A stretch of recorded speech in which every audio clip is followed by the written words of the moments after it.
សួស្តីបងប្អូនទាំងអស់គ្នាជាពិសេសម៉ាក់ដែលត្រៀមសម្រាប់នៅក្នុងកំឡុងខែ2ឬក៏ខែ3ខាងមុខនេះខ្ញុំជឿថា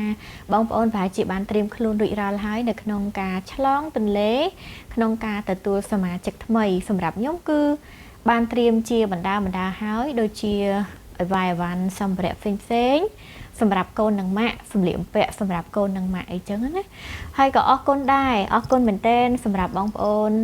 មួយចំនួនហ្វេនដែលតែងតែផ្ដល់ជូនជាកាដូជាការឧបត្ថម្ភផ្សេងដូចជាសម្ភារៈឬក៏អីវ៉ាន់កូនម៉ាក់អីចឹងណាផ្ញើមកជាបដាអញ្ចឹងគឺខ្ញុំបានទិញខ្លួនឯងខ្លះហើយបងប្អូនហ្វេនផ្ញើមកខ្លះអរគុណមែនទែនទឹកចិត្តបងប្អូនទាំងអស់គ្នាទោះបីតិចឬក៏ច្រើនគឺនៅតែផ្ដល់នៅក្តីស្រឡាញ់មកកាន់យើងខ្ញុំហើយអរគុណដូចគ្នាដែរបងប្អូនដែលតែងតែទស្សនានិងលើកទឹកចិត្តនិងគាំទ្ររាល់ការចេញវីដេអូរបស់យើងខ្ញុំទាំងពីរនាក់ចង់និយាយថាសុភេនីនគឺបានត្រៀមបដាហើយអ្វីដែលមិនភ្លេចនោះគឺបងប្អូនទាំងអស់គ្នានេះមកសម្រាប់នេះក៏សំខាន់ដែរបងប្អូនមិនត្រៀមតែអីវ៉ាន់សម្ភារៈឬក៏សម្លៀកបំពាក់កូនហើយនឹងម៉ាក់ប៉ុណ្ណឹងទេអញ្ចឹងមកសម្រាប់នេះគឺឯកសារដែលយើងទៅពិនិត្យពោះមិនថាអេកូឬក៏ទៅមណ្ឌលសុខភាពអីទេបងប្អូនណាគឺតាំងពីខែដំបូងរហូតដល់គ្រប់ខែគឺយើងត្រូវរក្សាជាមួយនឹងឯកសារទាំងអស់ហ្នឹងហើយខ្ញុំបានរៀបចំទុកមកសម្រាប់ស្រេចខ្ញុំអត់ឃើញទេប៉ុន្តែខ្ញុំអាចរៀបចំទុកមកសម្រាប់ហ្នឹងហើយចំណាំដៃបានណានេះដូចជាសភៅពេទ្យនេះគឺយើងត្រូវការហើយបងប្អូនដែលគាត់មានបានបសសគឺយើងត្រៀមជាមួយនឹងបានបសសហើយដូចជាតារាងដែលចេញដោយខាងបសសអញ្ចឹងណាបងប្អូនហើយមានកដាស់អេកូប្រចាំខែយើងអេកូប្រហែលដងគឺយើងត្រូវទុកប៉ុណ្ណឹងដូចគ្នាដែរណានេះកដាស់អេកូនេះចា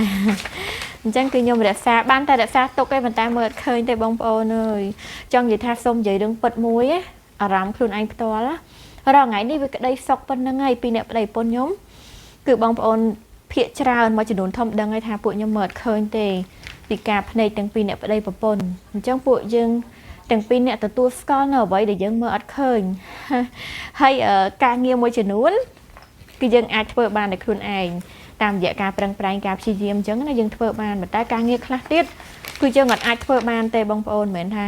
ពួកយើងអាចធ្វើបានគ្រប់រឿងទេអញ្ចឹងការងារដែលយើងត្រូវប្រើភ្នែកហើយយើងមើលអត់ឃើញគឺផ្សេតខ្លាំងមែនទែនជាក់ស្ដែងថ្ងៃទី15ខ្ញុំត្រូវទៅអេកូ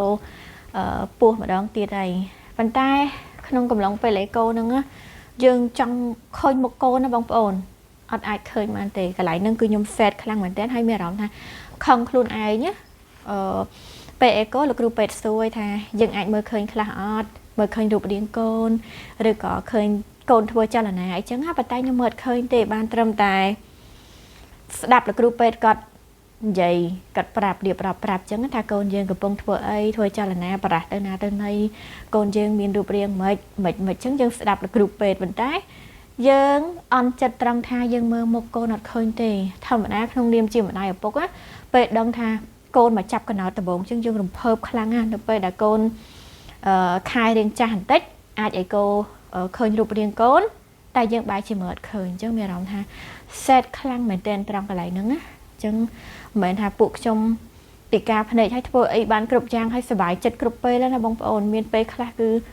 យើងក៏ពិបាកនឹងទទួលយកដូចគ្នាដែរតែធ្វើម៉េចគឺអត់អាចកែខៃអីបានលើសពីហ្នឹងណាបងប្អូនពេលខ្លះខឹងព្រមលិខិតខឹងណាបកកើតមកឲ្យមានអវយវៈគ្រប់គ្រាន់ចុះគ្រាន់តែភ្នែកមកគូមិនក៏មិនផ្ដាល់ឲ្យគ្នាសួរខ្លួនឯងណាឆ្ងល់ខ្លួនឯងមែនទែនថាហេតុអីកើតមកហើយអវយវៈគ្រប់គ្រាន់ហើយប៉ុន្តែភ្នែកតែមកគូសោះហ្នឹងអត់ឲ្យគ្នាដើម្បីគ្នាបានមើលឃើញពិភពលោកពិសេសបានឃើញមុខកូនជាទីស្រឡាញ់របស់យើងអញ្ចឹងណាបងប្អូនអញ្ចឹងអារម្មណ៍កន្លែងហ្នឹងគឺសេតខ្លាំងមែនទែន